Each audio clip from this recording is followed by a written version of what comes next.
عید میلاد النبی صلی اللہ علیہ وسلم منانا لوگوں کو اللہ کے دن یاد دلانا ہے، اس کی نعمت عظمیٰ کا چرچا کرنا ہے اور اس نعمت کے ملنے کی خوشی منانا ہے۔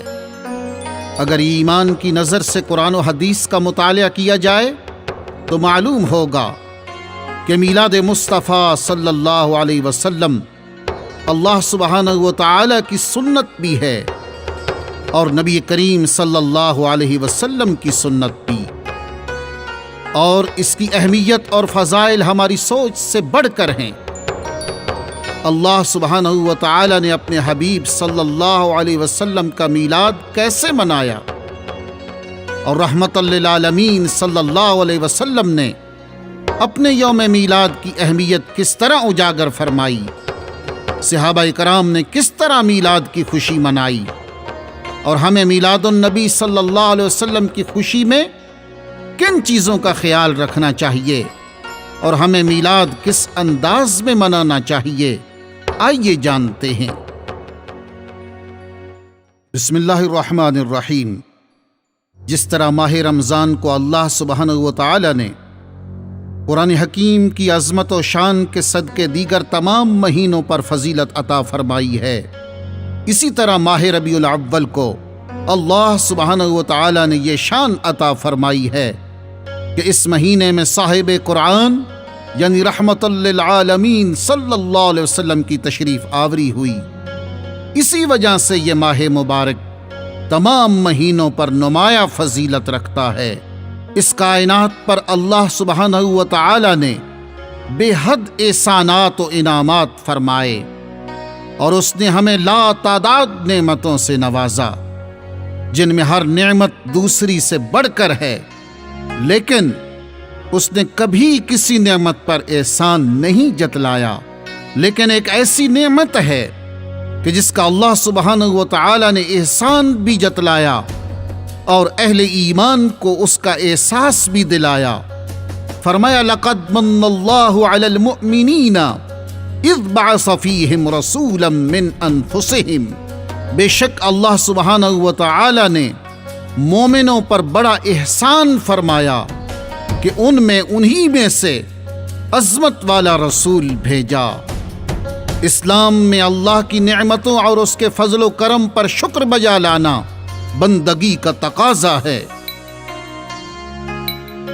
اور اللہ سبحانہ و تعالی نے ایک اور مقام پر اس کی حکمت بیان فرمائی ہے۔ ارشاد فرمایا لَإِن شَكَرْتُمْ لَعَزِيدَنَّكُمْ، اگر تم شکر ادا کرو گے تو میں تم پر ضرور اضافہ کروں گا۔ لہذا معلوم ہوا کہ اللہ کا شکر ادا کرنا اللہ کے مزید قرب کے حصول کا ذریعہ بن جاتا ہے۔ اللہ کی کسی نعمت پر شکر بجا لانے کا ایک معروف طریقہ یہ بھی ہے کہ انسان نعمت پر خوشی کا اظہار کرنے کے ساتھ اس کا دوسروں کے سامنے ذکر بھی کرتا رہے، کہ ایسا کرنا قرآن کریم کی اس آیت سے ثابت ہے وَأَمَّا بِنِعْمَةِ رَبِّكَ فَحَدِّثْ، اور اپنے رب کی نعمتوں کا خوب تذکرہ کریں۔ کائنات میں وجود مصطفیٰ صلی اللہ علیہ وسلم سے بڑی نعمت کا تصور بھی نہیں کیا جا سکتا۔ اللہ سبحانہ و تعالی نے ارشاد فرمایا قُلْ بِفَضْلِ اللَّهِ وَبِرَحْمَتِهِ فَبِذَلِكَ فَلْيَفْرَحُوا، فرما دیجئے اللہ کے فضل اور اس کی رحمت پر ہی خوشی منانی چاہیے۔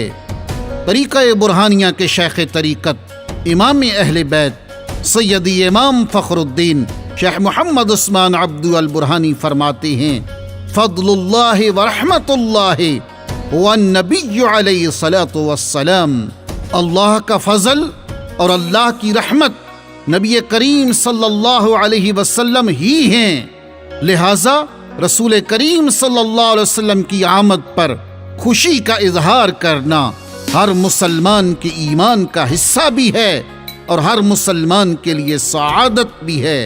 اس لیے سیدی امام فخر الدین اپنے معروف کلام شراب الوصل میں فرماتے ہیں بفضل اللہ یفرح کل عبد تلذى بین السماء الصفات، اللہ کے فضل پر ہر بندہ خوشی مناتا ہے جو کہ اسماء صفات کی تجلی کے دوران ہوتا ہے۔ خود اللہ سبحانہ و تعالی نے اپنے حبیب صلی اللہ علیہ وسلم کی ولادت مبارکہ پر خوشی منائی۔ اللہ سبحانہ و تعالی نے اپنے حبیب صلی اللہ علیہ وسلم کی دنیا میں تشریف آوری کے موقع پر اس قدر چراغاں کیا کہ شرق تا غرب سارے آفاق روشن ہو گئے۔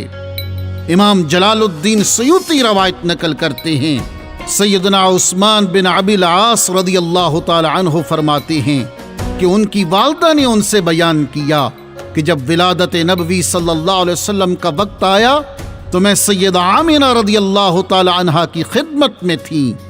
میں یہ دیکھ رہی تھی کہ ستارے آسمان سے نیچے ڈھلک کر قریب ہو رہے ہیں، یہاں تک کہ میں نے محسوس کیا کہ وہ میرے اوپر گر پڑیں گے۔ پھر جب آپ صلی اللہ علیہ وسلم کی ولادت باسعادت ہوئی تو سیدہ آمنہ سے ایسا نور نکلا جس سے پورا گھر روشن ہو گیا اور مجھے ہر شے سے نور ہی نور نظر آیا۔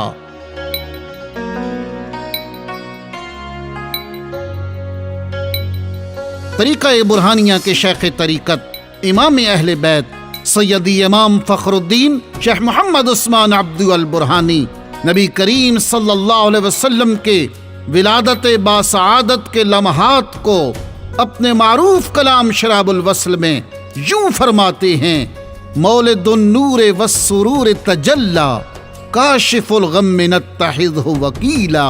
نور مجسم صلی اللہ علیہ وسلم کی ولادت اور خوشیاں بکھیرنے والے کا ظہور ہوا، غموں کو دور کرنے والے کو ہم نے اپنا نگہبان بنایا ہے۔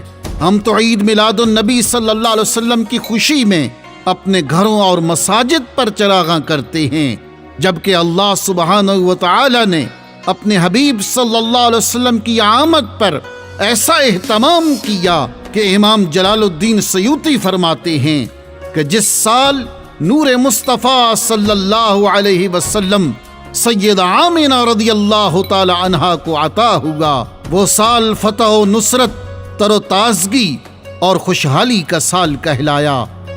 اہل قریش اس سے قبل معاشی بدحالی اور قحط سالی میں مبتلا تھے۔ رسول اللہ صلی اللہ علیہ وسلم کے میلاد کی برکت سے اس سال اللہ سبحانہ و تعالی نے ویران زمین کو شادابی اور ہریالی عطا فرمائی، سوکھے درخت پھلوں سے لد گئے اور اہل قریش خوشحال ہو گئے۔ خود رسول اللہ صلی اللہ علیہ وسلم نے بھی اپنا میلاد منایا اور اپنی امت کے لیے اس کی اہمیت کو اجاگر کیا۔ رسول کریم صلی اللہ علیہ وسلم ہر سوموار کو روزہ رکھا کرتے تھے۔ جب صحابہ کرام نے رسول اللہ صلی اللہ علیہ وسلم سے سوموار کے روزے کے بارے میں سوال کیا تو آپ صلی اللہ علیہ وسلم نے فرمایا: میں اسی دن پیدا ہوا اور اسی دن مجھ پر قرآن نازل کیا گیا۔ تو نبی کریم صلی اللہ علیہ وسلم خود صحابہ کرام کو اپنے یوم میلاد پر اللہ سبحانہ و تعالی کا شکر بجا لانے کی تلقین فرما رہے ہیں۔ غزوہ تبوک سے جب لوگ واپس آئے تو سیدنا عبداللہ ابن عباس رضی اللہ تعالی عنہ نے رسول کریم صلی اللہ علیہ وسلم سے عرض کی کہ میرا دل چاہتا ہے کہ آپ کی تعریف کروں۔ رسول اللہ صلی اللہ علیہ وسلم نے فرمایا: بیان کرو، اللہ تمہارے منہ کو ہر آفت سے بچائے۔ اس پر انہوں نے آپ صلی اللہ علیہ وسلم کی پیدائش کا حال بیان کیا۔ وَأَنْتَ لَمَّا وُلِدْتَ أَشْرَقَتِ الْأَرْضُ وَضَاءَتْ بِنُورِكَ الْأُفُقُ۔ آپ جب پیدا ہوئے تو زمین چمک گئی اور آپ کے نور سے افق روشن ہو گئے۔ فَنَحْنُ فِي ذَلِكَ الضِّيَاءِ وَفِي النُّورِ وَفِي سُبُلِ الرِّشَادِ نَخْتَرِقُ۔ سو ہم اسی روشنی اور نور میں ہیں اور ہدایت کے رستے پر چلنے والے ہیں۔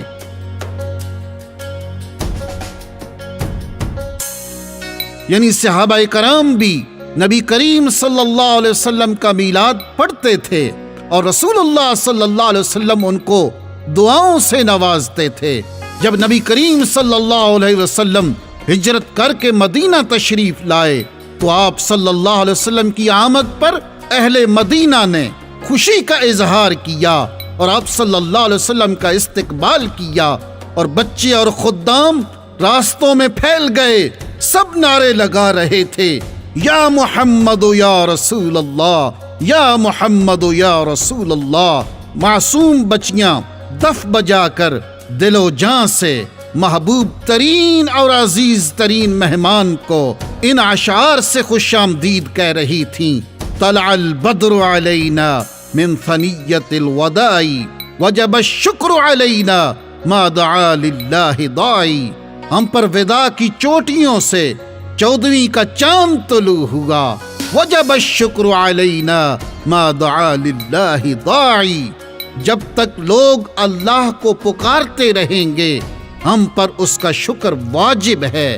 رحمت للعالمین صلی اللہ علیہ وسلم کا میلاد منانا، ماہ میلاد میں خصوصی اہتمام کرنا، آمد مصطفیٰ صلی اللہ علیہ وسلم پر سجاوٹ کرنا اہل ایمان کا ہمیشہ سے معمول رہا ہے۔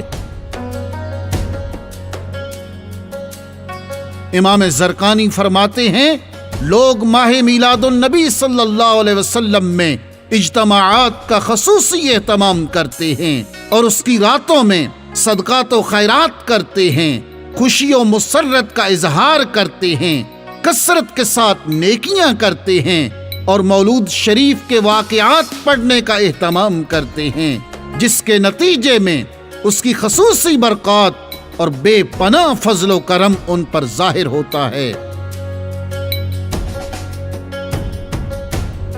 جس سہانی گھڑی چمکا طیبہ کا چاند، وہ دل افروز سعد پہ لاکھوں سلام۔ لیکن ہمیں یاد رکھنا ہے کہ جشن میلاد النبی صلی اللہ علیہ وسلم کا اہتمام کرنا یقیناً باعث اجر و ثواب ہے، لیکن طہارت، نفاست اور پاکیزگی کا خیال رکھنا چاہیے۔ ہماری کوشش ہونی چاہیے کہ اس کی پاکیزگی کو خلاف شرع اور بیہودہ کاموں سے آلودہ نہ ہونے دیں۔ اس کے ساتھ ساتھ جشن میلاد النبی صلی اللہ علیہ وسلم کے موقع پر ذکر مصطفیٰ صلی اللہ علیہ وسلم کرنا اور صدقہ و خیرات کرنا اور صرف اللہ کی رضا اور اس کے حبیب مکرم صلی اللہ علیہ وسلم کی خوشنودی کے اصول کے لیے کرنا چاہیے۔ اہل اسلام کو عید میلاد النبی صلی اللہ علیہ وسلم کی برکات سے اللہ کریم اپنے حبیب صلی اللہ علیہ وسلم کے صدقے اہل اسلام کو عید میلاد النبی صلی اللہ علیہ وسلم کی برکات سے مالا مال فرمائے، آمین۔ وصلی اللہ علی سیدنا محمد خاتم النبیین والنبع العظیم وعلی آلہ وصحبہ وازواجہ وسلم اجمعین۔